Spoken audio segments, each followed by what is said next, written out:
Today we are driving the 2026 BMW X7 XDrive40i, but as always, let me give you a brief tour of the car before we get it out on the road. The key fob is made of piano black and metal and it feels amazing. You can remote start the vehicle from the fob itself and the buttons are on the side of the fob. The X7 has a very bold face, and with the luxury package you get a brushed aluminum kidney grille, some functional ventilation at the bottom, an air curtain underneath the headlights, and speaking of the headlights, they are going to be fully LED. You also get animations when you unlock and lock the car. If you want a more aggressive and blacked out design, go ahead and get the M Sport package. At the side, you will find multiple different wheel options, but this model has the standard 21-inch split-spoke alloy wheels. You can get 23s, which would be my personal choice. At the bottom, you will find these useless running boards, some chrome trim, and these mirrors will have standard heating, blind spot monitoring, auto dimming, and power folding. Taking a step back to look at the side profile, the X7 actually doesn't look like a huge car, but the rear door is very large. When you walk away from the vehicle, it will automatically lock, and when you walk up close to it, it will unlock. The back wheels are the exact same as the front, but the tires are going to be a lot wider, and you will find brushed aluminum trim surrounding the windows. The rear end is very elegant, and you will find all your badging finished in chrome, some chrome that goes across the whole rear end, and fully LED taillights that have animations when you unlock the car.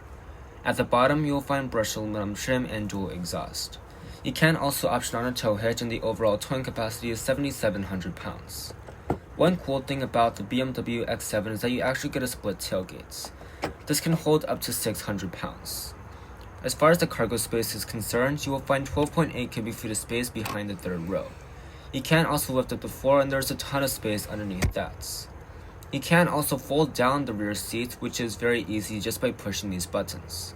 The second row will fold forward so that the third row can fold down very easily.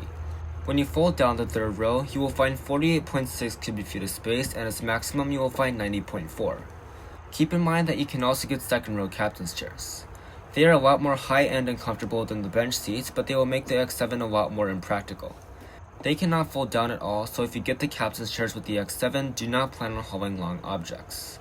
With all 7 seats being power operated, it is very easy to fold down the seats just by pushing one button. You can push max passenger so that all the seats are going to go up, or max cargo so that all the seats go down. With this power setup, all the seats can go down very easily without getting stuck on one another. To close the trunk, just push the button. You can also do a close and lock function. The whole thing is going to fold up at once, which is very nice. And let's go ahead and check out the rear seats next, because this is very important on a large family SUV like this X7. On the door panel, you will find leatherette on the upper half, as well as a ton of storage space at the bottom. You also will find power sunshades on both windows that will come with the premium package, and you can also control the panoramic sunroof and the third row sunroof shade. The seats are made of quilted Synthofen faux leather, and they have power adjustments. They are super comfortable overall, as is the standard pillow. It is super plush, and you can definitely take some really nice naps back here. To access the third row, just push these buttons on the side of the seats. You don't have to do any work, but it does take a little time. Accessing the third row when that is folded out of the way is quite easy. There's a pretty big access point overall.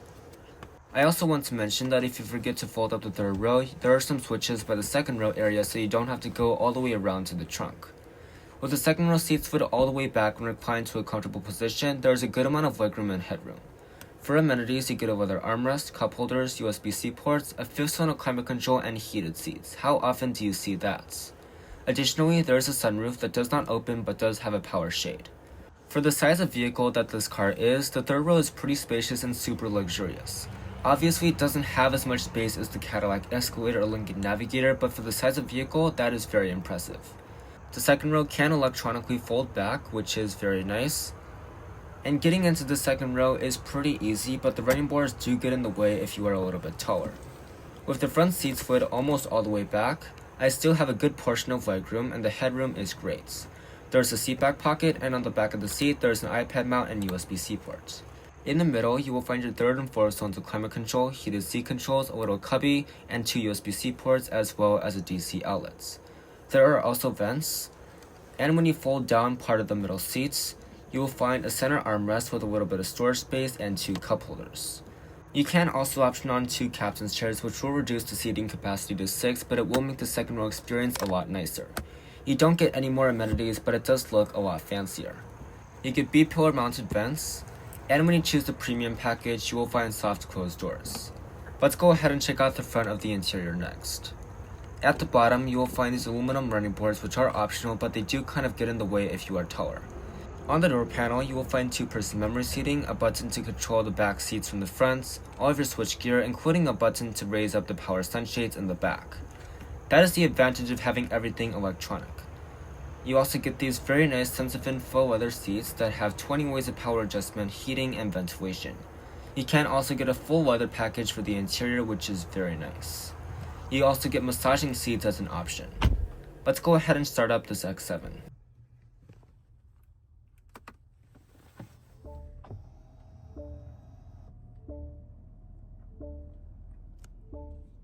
The steering wheel is leather wrapped and heated. You get turn signals that actually work, a standard leather airbag cover, aluminum paddle shifters, and all your buttons are going to be finished in aluminum as well. There's also power adjustments for your steering wheel, and the gauge cluster has tons of customization and it is very high resolution. You can have a full screen map in the middle. You can also change the layout of your gauges.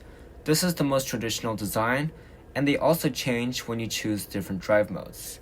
Sport mode is going to give you a more aggressive gauge design, and Eco Pro mode is going to turn everything blue. Now let's see about the main infotainment system and the climate controls. The drive modes are actually going to take up the whole screen, which is quite cool, and you get these little widgets on the side. Like in most newer BMWs, the climate controls are integrated into the screen. Just bring up the menu by clicking on the fan icon, and with the newer iDrive 8.5 software, it is made a lot easier and less cumbersome. You can quickly change the temperature with the buttons at the bottom of the screen and turn on the heated and ventilated seat controls. Now for the rest of the infotainment system, it is very advanced for this segment. There is built-in navigation, wireless Apple CarPlay, and Android Auto. You can also control it with this knob down here in case you don't want to touch the screen. You can also have the scroll wheel, shifter, and the start-stop button made of glass crystal if you pay extra money. Even though these are not made of glass crystal, they still look and feel very high quality.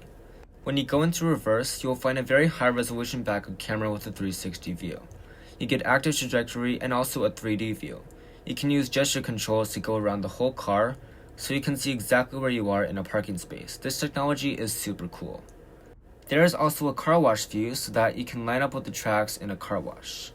Of course, there are multiple different angles and it is super high resolution. You get your air suspension controls right here, and as far as storage goes, you get this cubby under here with 2 cup holders and a wireless phone charger as well as a DC outlets.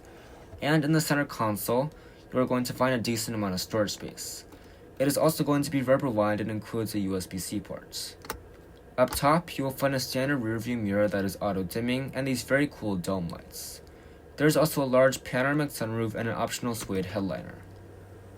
I am actually very excited to get this BMW X7 out on the road, so let's go ahead and wrap up this brief tour and let that happen.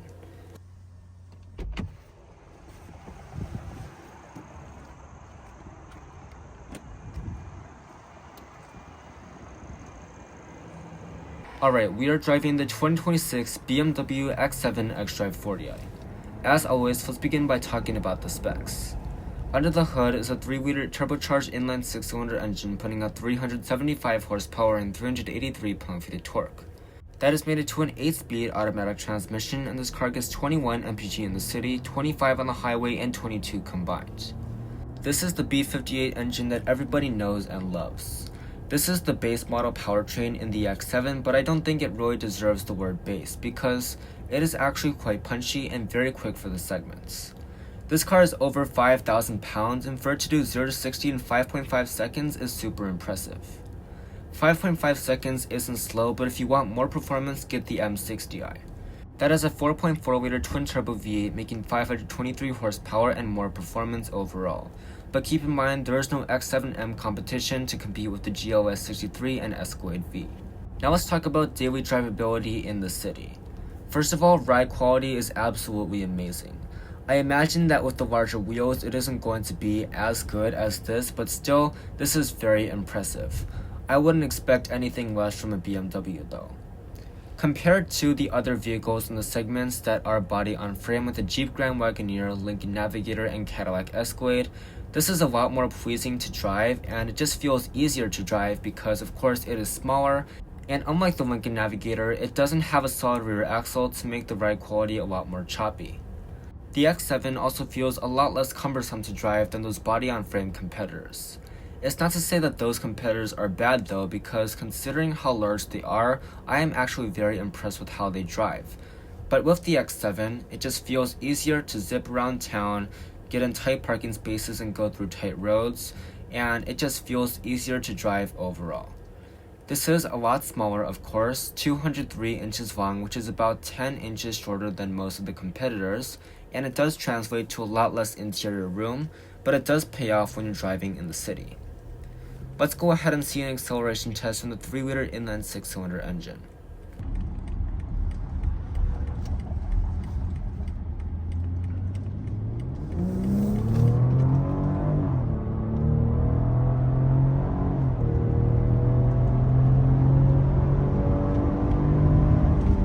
This X7 is anything but slow and boring. That is some pretty impressive power from a full-sized luxury SUV. Now that we are on the highway, let's go ahead and talk about some highway driving dynamics. First of all, let me give you a sample of the wind noise.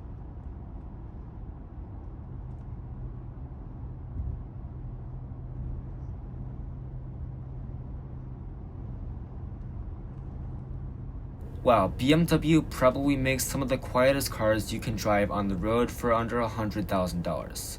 They also make Rolls-Royce, so I think part of the Rolls-Royce character of being super quiet on the inside kind of trickles down to these BMWs.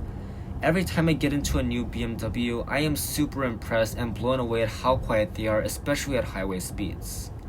With these BMWs, because they are so quiet, you have to be careful because you could be going so fast and you won't even notice it.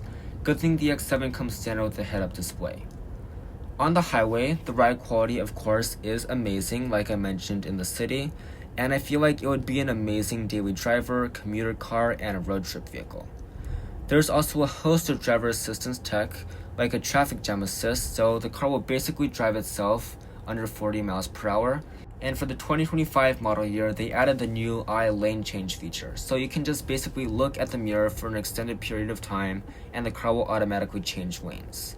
I don't find that as reliable as what Mercedes does and basically every other car brand does, where you just turn on the turn signal and the car will change lanes for you, but I feel like it works and it's a lot more gimmicky. Now getting off the highway, the brakes feel nice. When you get the M Sport model, you can get blue or red brake calipers and they're going to be a little bit more powerful. Same thing goes for the M60i, but still these standard brakes are quite nice, especially compared to the Cadillac Escalade. The new Escalade has these large 24-inch wheels and the brakes just don't inspire confidence. Let's go ahead and check out the handling and the transmission next. Also, that is a beautiful G-Wagon right in front of us. So of course, there is no problem with power, passing power or just from a dig, and the handling is amazing for a full-size SUV that weighs over 5,000 pounds. It doesn't stay flat, but you would never think you're in an over 5,000 pound full-size SUV in this X7. You'd probably think you're in something like an X5. That was pretty impressive. Speaking of the word impressive, that is the exact word that comes to mind when I think of the BMW X7. This car impresses me in so many different ways. Its power under the hood, even for the base model trim, is amazing. You get advanced technology on the inside and a very luxurious and feature-rich cabin. I love all the features that you get as standard equipment, like the power adjusting second and third row seats, the split tailgates in the back, and you also get things like a 5-zone climate control and heated third row seats. How often do you see that? Also, for the full-size SUV segments, this car is not large, but the amount of space that you get on the inside is very impressive. To wrap up this video, I want to say that this car is super impressive and would be an amazing next luxury family car. Of course, there are a lot of costs that come with it, like paying for premium gas and the very high insurance and maintenance costs. But once you own it and experience the luxurious interior, the advanced technology, and the amazing driving experience for yourself, it will all be worth it. Thank you all so much for watching this video, and I'll see you in the next one.